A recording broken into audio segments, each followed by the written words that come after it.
the most amazing part, my project was not chosen.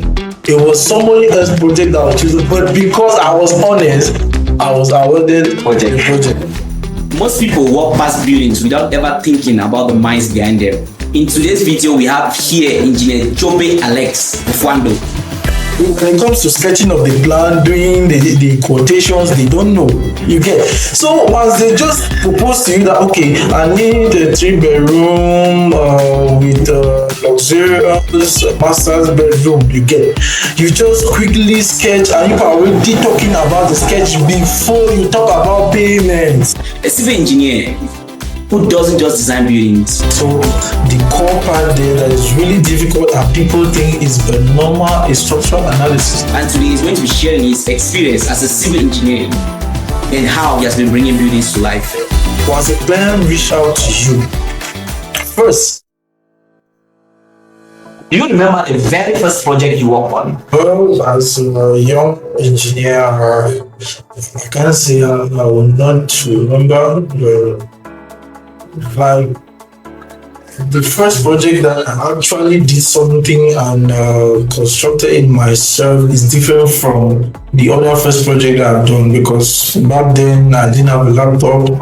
I had a laptop when I was around year 2 in the university, and I was really driven by the zeal of knowing how to produce floor plans with the machine, because back then in the high school we usually use these A3 papers and we trace, so it was really stressful, you can imagine. So now in the process of learning how to produce the drawings, I had to work with so many bosses. Like they will bring me the projects I do for them. At the end of the day, I don't even get paid. They will just come out, okay, this house has been realized that way. This is your project. They are done when they finish it. So I'm like, well, so for me it was a plus because I'm still learning and my work is already being built out there. Yeah, you kind of started with a few work on something, then later on you did a design for other engineers and you only heard that it was realized. Yeah, without being paid. Without being paid. That's the saddest part of an engineer, guys. Well, that didn't like bring down my morale. I was instantly motivated to explore the software I was using the more. Okay, I think in the field of civil engineering, it's all about having contacts, because after working with so many people that they just want to extol my designing skills, my knowledge, and go, I had to meet with the right people that wanted me to design and actually construct. So you get, that's from there I had to design and actually realize something on my own, like my factory now you feel the building, now you start to design and realize this structure. They were able to tell you that it was Engineer Alex put it. What is the biggest misconception people have about civil engineers? Well, the biggest misconception in civil engineering right now is that most of our boss, like the directors of many companies now out there, they know that an engineer is supposed to function like a technician on the site, which that's not the case. As an engineer, you should be a good technician. You understand that you cannot control somebody that you don't know how the activity or the work you are doing is being done. You get. So now they expect an engineer to be on site 24/7 more than even the technician. Well, I have situations where they will call me that I'm not on site, whereas the technician that is doing the work is not on site, which is very funny. The person who is supposed to be on site is the technician before me. I'm coming to control the designing of the designing norms. Yes. As I design like this beam axis AA, it was designed that okay, the reinforcement will be spaced at 15 centimeters, and it should be there to make sure that okay, before they concrete the beam, is the stirrup spacement respected. That should basically be my function, working technical documents in the office, not being at the side like trying to do what the technician does. So the technicians are people who do the foam work, okay. Technicians and like in other words, call it builders, because now architects they design the plan They are known for their aesthetics. Like when putting out design, they focus more about the aesthetics. Meanwhile, the engineer now, in his own field of study, he focus on the structural integrity, what the architect has designed. And this be real, because sometimes some architect design and you look at it, it's not possible. So you as an engineer now, you are challenged. You need to make that possible. Then now for the builder, after designing that, the builder now needs to now actually build. The technicians, they actually construct. Meanwhile, you control. Same as the architect. On a full building project, everybody needs to be represented. It's not like once I've drawn the plan, I should just go and the engineer takes over. It's only in Cameroon that we really have a misconception about all these things, because all the full people that construct, that do the designing, they are not represented while the project is being executed. And you find out that we have a lot of mistakes when it comes to execution of our project. Why? Because the people who did the design, they are not fully in the project, in the execution phase, because it's normal that you design and during construction you find out that there's a fault or in the design that the architect should go and recorrect in the drawings and bring that to site. You get the modifications. Yes, the modification. But in our system here, when that is identified, the technicians, they just do what they deem it necessary to do at that point. And at the end of the day, what the product will get, we are not. The client not satisfied. Okay, so it needs the civil engineer, it needs the architect, it needs the structural engineer, and equally the builders together with the laborers to make a very good design. Yes, that's the thing. And each of them have their unique function. They have their role to play.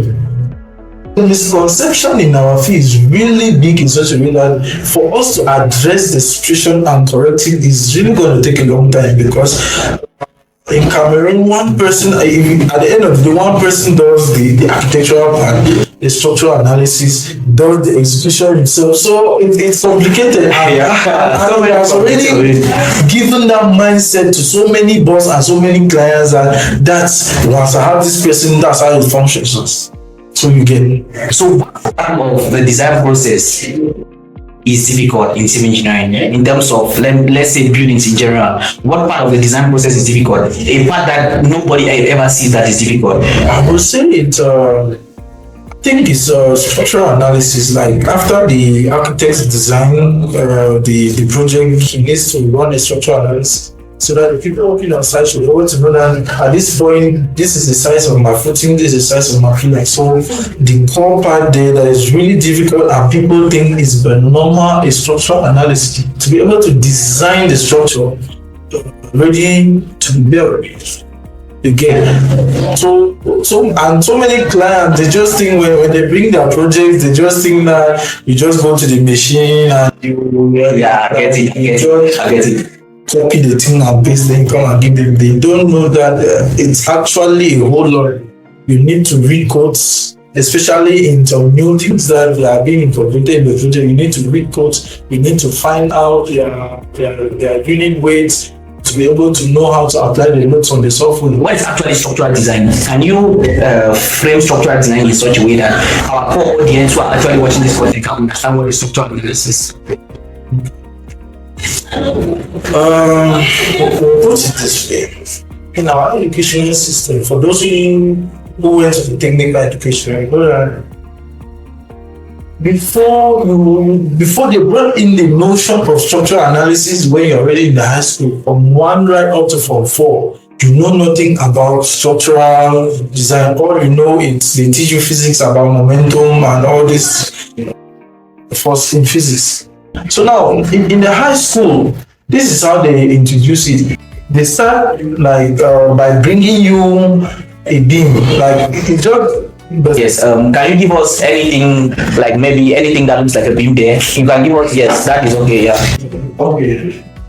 Now, the basic part of structural analysis is, okay, you have a beam. At this end, you have a support and you have a support, right? Be it like before before you start structural analysis, you need to know the different types of support. You have roller support, hinge support, and embedded support. Because so once you know the kind of support your beam is being hinged on, now it's very simple. If a box is acting in the middle, right? Yes. Now you need the support. I mean, should be equal to the force acting up for the beam to be able to stand. You get it. So that's all about structural analysis. Your building itself, it's resting on the soil. The soil is your bearing. That's why before we do structural analysis, we need the bearing capacity of the soil. Okay. So now the building now is same like let's set this tree level as the soil. So the building now is the load you are putting on.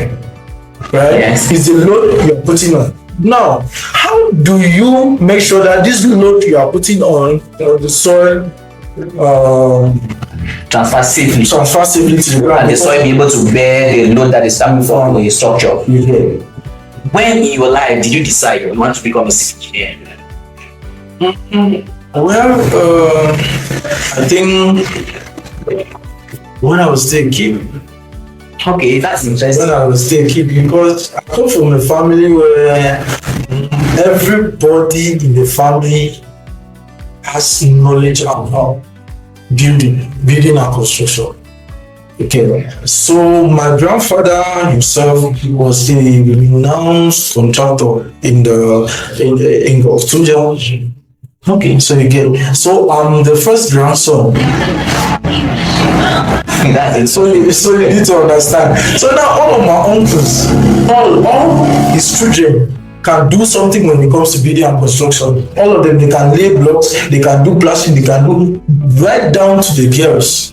Wow, so your family is like a family of construction, yeah, where everybody does the same. So now, being a kid growing in such an environment, so it gave me the urge to be what I want to be, because like when I was growing up, I didn't know more about swimming. All that was in my brain was I want to be like my grandfather. I get that. So in time when I was growing and schooling, I started knowing that okay, you have civil engineer, you have architect, you have other people. So now when I'm growing now with my knowledge now, I'm now trying to pick the profession I'm going to like further my studies in. Was there a time in your life where you felt like I should give up this thing? Well, there's never a day in my life that I'm feeling like studying engineering is not meant for me. I've never felt that way. Because see, all my friends I know, when I went to the high school, we always attend from 5, and later on they need to split people. Like the people who do travel per week and the people that will do that's below the 2. That's Dramanship. And the people that they are based on construction, bridges, and all those stuff. Yes.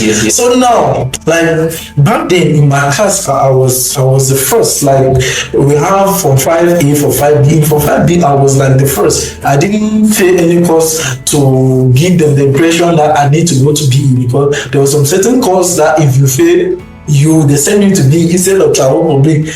But looking at my results and looking at where they sent me, at first I thought that was no justice. Okay, but later on I discovered that they made me have so much passion for civil engineering. Now I had to divert from being a civil engineer, and I did architecture. Back in architecture. So now, when I came to the university now, I had to do civil engineering. So for most of the people that know, everybody calls me an architect, whereas I'm already a registered engineer in the other. Registered. I saw that on your, I think it was on your profile. I saw you actually showed the certification. Yeah, to show that the others accepted you. That's good. Yeah, I have congratulations. Authorization to practice engineering for this year. Was really deep. Like I want you to outline the process from client to sketch to finally designing a home and realizing it. Okay. I will tell the young architects and engineer out there, for you to have clients that will pay you is not by knowing how to draw too much or how to design too much. Okay. It's the way you sell out yourself. Okay, it's the way you sell out yourself. Okay. Because there are times that even if you have the skill, when a client comes out, okay, I need this, I need this, and just really go and do a sketch and send to the client. Just imagine if the client is a technician, because going to school, the people that you meet the most to be our clients will be technicians already in the field. Okay.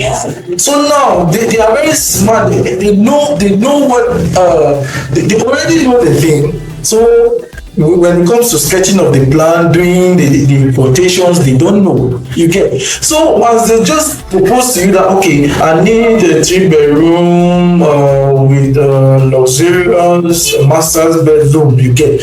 You just quickly sketch, and you are already talking about the sketch before you talk about payments. You will be shocked that, okay, when you are done with the sketch, the man will just quietly walk him away. And since he's a technician in the field, he knows how they can dimension the plan, and construction starts.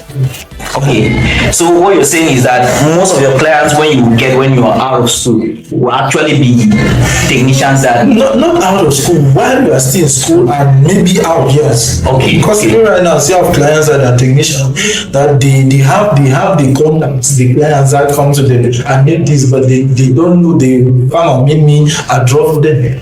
They go and complete the project. Okay. So that's one thing they should take care of.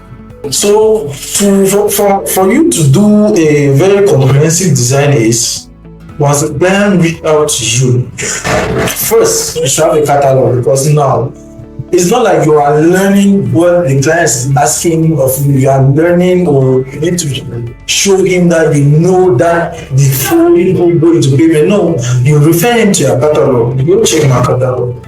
Once you check the catalog, if he's interested in any design, fine. If he's not, then he tells you his description of how he wants his dream house to be. Then now you tell him, okay, I've heard you. What we'll be needing now is you give me a site and situation plan of your plot. That's when I know now the size of your plot. So I should be able to design something that will fit in your plot. We will not just stop and design, then when it's time to realization, we now discover that the design, the drawing itself, it can't fit on the plot. Yeah, can't fit on the plot. So those are some of the things you should have. You should ask. Once the site and situation plan is produced, or if it is not produced, you request for a service, where you go there yourself, you take dimensions, you look at the topography. From there now, you can now do business. Okay, so your own map is like this. When someone contacts you, you direct them to your catalog to check if the available designs match their expectations. If not, then you guys start discussing about what the client wants. Yeah, when I send it to my catalog, it's not like you looking for your design. It's for you to know that, okay, what you are bringing will be produced to you. Because I tell my clients, if you look at my catalog, there is no repetition of work there. When you come as a client and tell me that you are in love with this work, I cannot just go and give you back the work. We'll make sure that, okay, improve on the same drawing and give you something that will be way better than what you wanted or what you saw. Okay. So it's for you to assure him that, okay, where you are coming to, your project is safe. It's just like you want to go to a construction company and hand your project to them that you are not sure if they can deliver you the project. To be sure, yes. So when I'm discussing this next step with the person now, person over, okay, my project is safe in this sense. Okay. So what you're saying is your catalog is to show your degree of expertise. Yes, so you can go directly into Business to business. Okay. Because now, when the client tells me that, okay, this is what I want for the piece of cloth, given that I've done my site visit and I've seen the site association plan, I will then now, if his idea is okay, fine. If it's not okay, I'll advise him now, okay, instead of us doing like this, can we put it this way? You get, because I'm not just there to receive what you want and then just act like a robot. It's my profession. You won't teach me how to do my job. Okay. You get. So Yeah, now I get that. I need to tell you, okay, this is what you want. If it's okay, if it's able to fit on the piece of cloth, fine. Okay, we go on with the design and tell you, okay, I'm going to design for this amount. Make a price once it's certain. This is how it goes as an architect. When getting a job, make sure that you have like a set of rules, like when it comes to payment. Before the job starts, make sure the business deposit 10% of the supposed agreed amount. Okay. Before the project starts, the person deposit 10% of the amount. Okay. Is it a rule you developed that you saw that it worked, or Like why the 10%? I did that. I come up with this strategy because as a young boy like I've run so many plans, I've done so many design, and they just call me that only though this house is already constructed. This work is already realized. So now to avoid that, for clients not to come and tell you, okay, they agree with you once you are done with the conception, because the core thing about architecture is conception. Once you are done with the conception, the client can carry that and move away and give it to any Jag and G, and they develop the plan for him. Okay, so you get it. So once they make a 10% deposit, remember when you are starting the job, it makes 30%. When you are almost done, it makes 30%. When you deliver, it makes 30%. In total, 100%. And that is very good for construction companies, or for you that you are doing construction, because you always have cash flow in your project. Yes. Because now if you want that you will be paid at the end of the day or at the end of the project, it means that the cash that you use to sponsor the project will be from your pocket, and at the end of the day maybe the client will not pay you and you are working on the debts, which is not good. Okay, so that actually helps you to equally run your office Very well. You will not have stress with your technicians, with whosoever is working with you. Okay, even in J Academy, a student is asking me to teach design like from scratch, like Conception. yes, from conception to how we do structural analysis, to how we are going to do the quantity estimate, to how we are going to deliver this to the client at the end. Yesterday I was traveling and somebody asked me, how can I run about the administrative aspect, like getting payment for the building and all those. So you have outlined how you meet the client, discuss, right? Okay. So I want you to outline how your design process will look like, the software to use while designing. Okay, for starters, you get when it comes to design and conception, many people face problem in that. Right? So I will urge you to always have a piece of paper, like you sketch your idea, and you then now bring it to the machine. Like for me, I use Archicad basically for everything, like my 3D plans, my sections, my 3D, even the modeling. So the only thing that I don't do without is the structural analysis, which I use CiviCAD. Okay, CiviCAD. Yes, I use CiviCAD.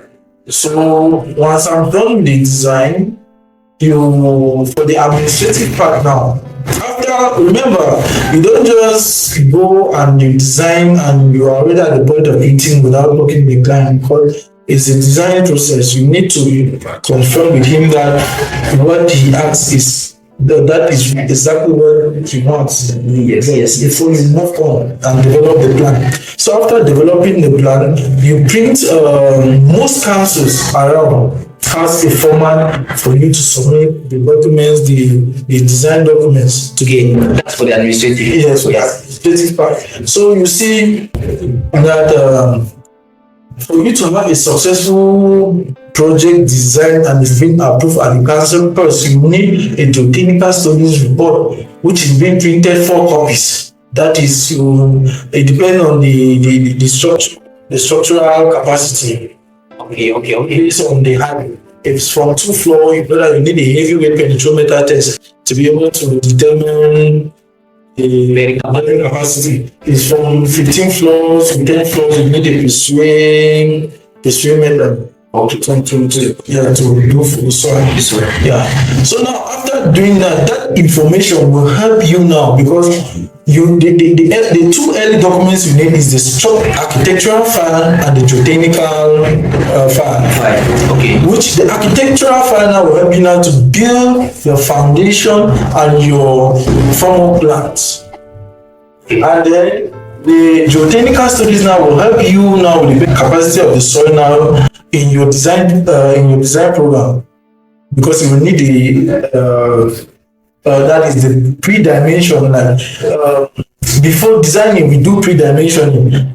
So the framework and the foundation plans that you do before designing, they are like pre-dimension plans that you do before you head to your designing. So when they get the architectural plan, they come out with a framework. Yeah. Yes, which are just it's not the structural elements that are not really like final. At the end of the day, after running the analysis, you might discover that your putting size that you chose was 1 meter by 1 meter or 1 meter by 120, but then somewhere might tell you that okay, this putting size is 90 by 90 or is 150 by 150. So now you will not repeat the same formal plan or the same foundation plan we did earlier. So you need to change it to match the design preposition, like the design information.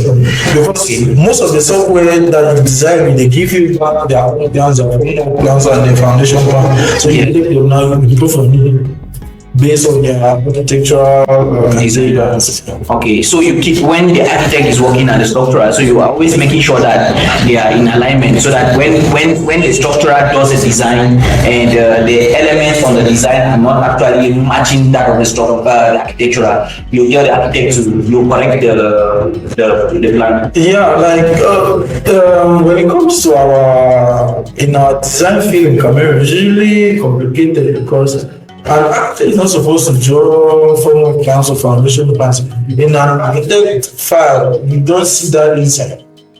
You don't see that inside. You see foundation plans and formal plans in the structural analysis file. You get. So once the architect is done with the design, you pass on the file to the engineer.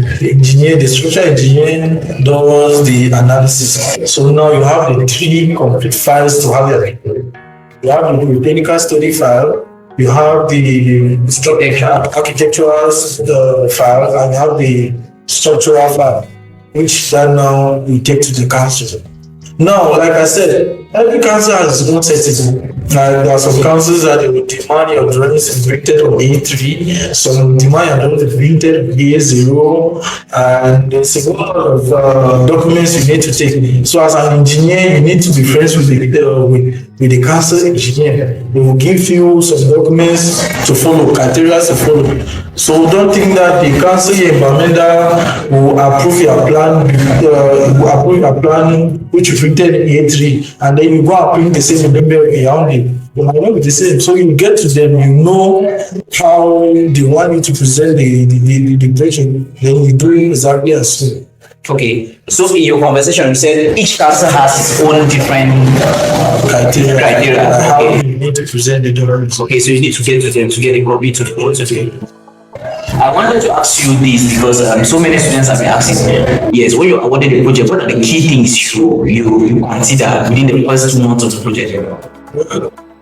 If the contract is being awarded to us, what we usually do is if the document went to the council, it's already made estimate. So we need to get to the client. We now conclude on the amount is going to pay us to execute the building. If that agreement is done, Now we're going to contract because this business. We sign. Okay. I'm going to execute this project at this sum. Once it's done, the client now tell me if he wants the construction to commence immediately. He will tell me that the construction will take place in the next 1 month. So if it's taking place immediately, we need to access the site. Now, after bringing material to the site, before bringing material, you need to do site installation right. Because if you don't do your site installation and all those things, whatnot, you discover that material will be placed where you're supposed to, like where you need to execute the instructions. Material will be placed there. Now, that's really double cost. Before me setting up, you'll be removing blocks, shifting blocks To places where initially planned. yeah, like sand. Just imagine the tip sand at the center of the block. You need to, that's extra man force you need to pay to take that away before you do your setting. And so when it's done, you need to take the client. If you are the one purchasing the material, it's easy because you'll be able to tell them where to place the material. Okay. But if you are not the one purchasing, you always tell the client, do like this, do like this, so that during your construction period, you will not have any problem. Okay. Is there a name they give to a plan like that kind of plan? Site installation plan. As an engineer, I know they say engineers are problem solvers. So is there ever a problem that gave you a really hard time? You almost gave up and you were like, the only reason why I did this thing was because I'm a sixth engineer. Do you have those kind of moments in your project? Yeah. Like just recent, we had a project that we're working on, specifically at home station, yeah, around the conference station. It shows that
still have a part in which they think, because they have codes and other things that they used to think, right? Yes. So how could any other person, maybe in a business field or maybe as a student, how can they apply that thinking system? Nothing. What I would say is that every business or every field of study has a particular way to think. Like for engineering, like you rightly said, we have a particular system on how to solve problems, on how to think, on how to act. Now, because we have what we call codes. That whatever problem you are facing now, if you go back to that code, you're going to see a similar problem addressing what you are facing at the moment for you now to be able to resolve the issue. I think for every field of study, let me not say every field of study, some have, like, I know, for example, people doing accounting and business, they have a set of rules that they follow, like order or something. I don't know if Yes. also guides them again. So the field of studies that don't have a system, I encourage the people, because every field of study has a group of people. Like for civil engineers, you have the National Order of Civil Engineers. If we don't have we don't have a particular system in solving a particular problem, they should be able to incorporate that system for the people facing the problem to be able to follow. Okay. So I think the that are helping in the other sector, they should be understand for younger ones, because they are experienced, they are going through so many problems. So what they create a system is definitely going to work. If there is one principle that you have learned in engineering that has given you a way to live life, has really changed even your personal life, but you learned it from engineering, what would it be? I think it's honesty. As a civil engineer, if you are not honest, that there is going to be a lot you entire because now you often notice, like, let me bring an example from a gentleman. Now, you notice that so many tailors, when you go to the shop, you always see dresses everywhere. Yes. Now, look at something. Somebody will come to give you that, okay, I need my dress patched. You will collect the dress and tell the person that comes to follow the patch from you. The person comes, it's not patched. You keep on prolonging and prolonging. That means you are not sincere to the person. You could just tell the person that I'm tired.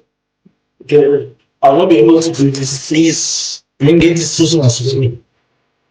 Okay. Because that's one thing that's made me to like have, because civil engineering is a handful. Designing projects, and just imagine you are doing structural analysis, just you are going through a lot of intricate codes, and you are designing a certain beam of a certain span is not designing. You need to look for ways to do that, and somebody is calling you for another project that you have not started. You will run mad. Like I said, the other person enjoyed a sleepless night. Yes. Just imagine you are having sleepless night and you are maybe enjoying what you are doing. You are being stressed. Yeah. So you see that. So that really taught me a good lesson in life. Oh, the people that I've been working with, like one of my bosses, very honest. Tell me, if you meet the client, if you are to submit the project this day, tell the client this day, and make sure you show up. If you tell the person that this is this, make sure you are telling the person the truth, because you are not the only engineer. That's what you need to know, because the person will come and ask you that, okay, how can I do to get this? Now, for your selfish reasons, you might lie to the person thinking on what you are going to gain. You get it. But the person now might just go and see another engineer asking the same question. The answer Different. Yeah, activity. yeah. It's Now you are not honest. even with the advent of AI. You are not good. So you see, honesty and that has earned me so many projects. That has earned me so many projects. There was a project that came up that people were supposed to tender in for. So they made me that I should send my own tender file. So I did.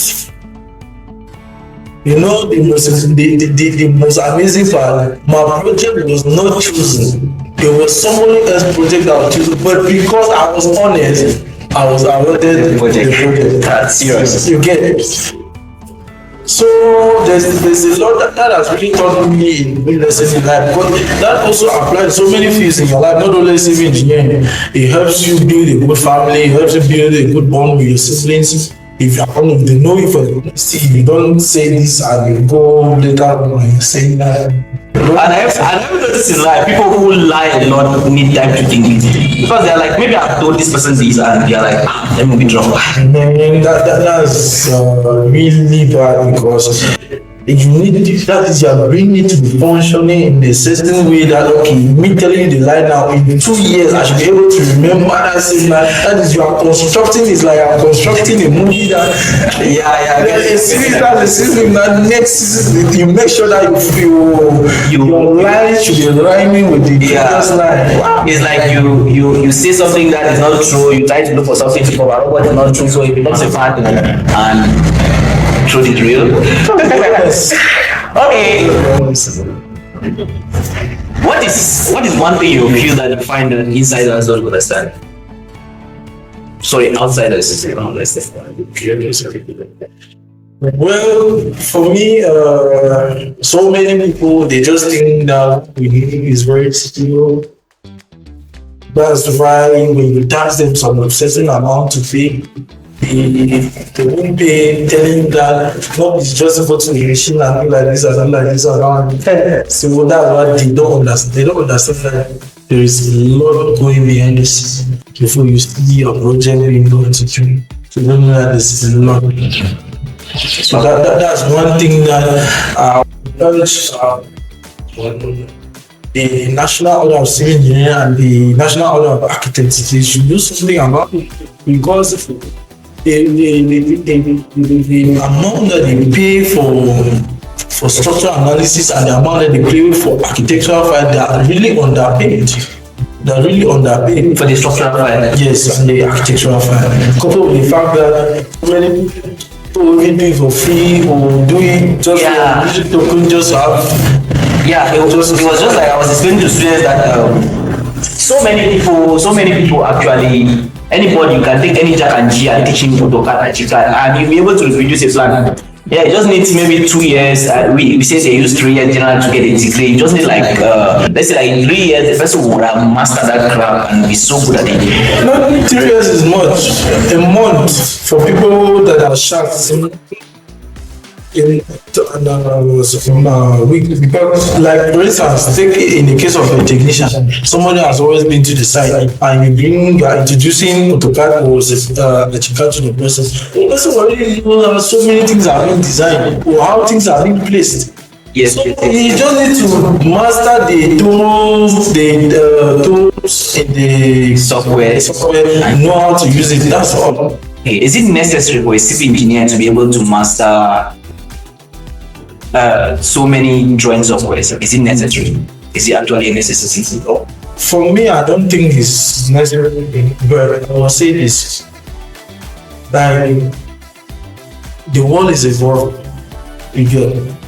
So you need to be in that. You need to be an engineer that you are. As the world developing, technology is something we should be developing as evolving. Yeah.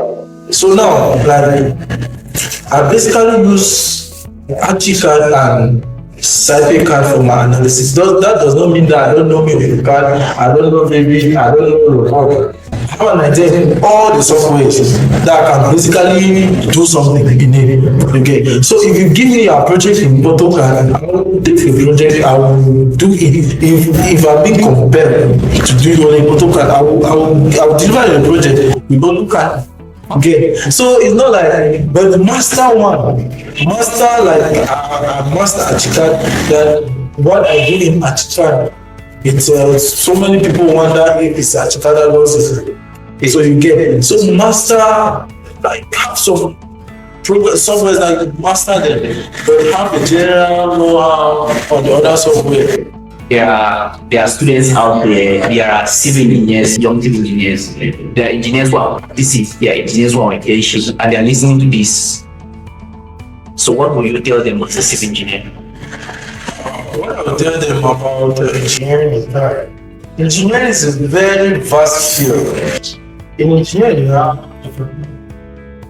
engineers on the road. You have people that deals with soil, now to the lab to technical studies. You have people that deal solely with structures. You have people that is.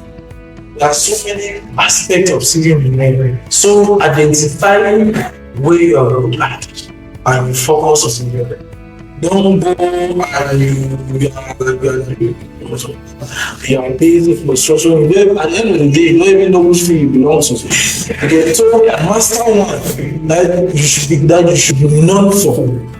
You should be known for that. Okay, if that if you recommend somebody, they will say, okay, I know somebody that does this, which is Okay, so what you're saying is that they should focus, they should not be jack of all trades. I'm not have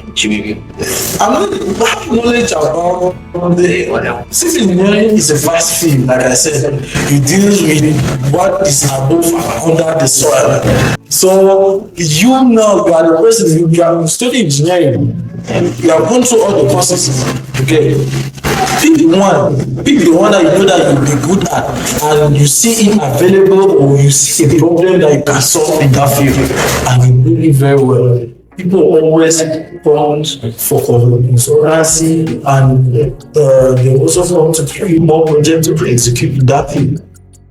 Thank you so much, Engineer Njobe Alex, for coming to GI to bring X to this podcast. We are so grateful having you here as a civil engineer with your experience and also a registered engineer.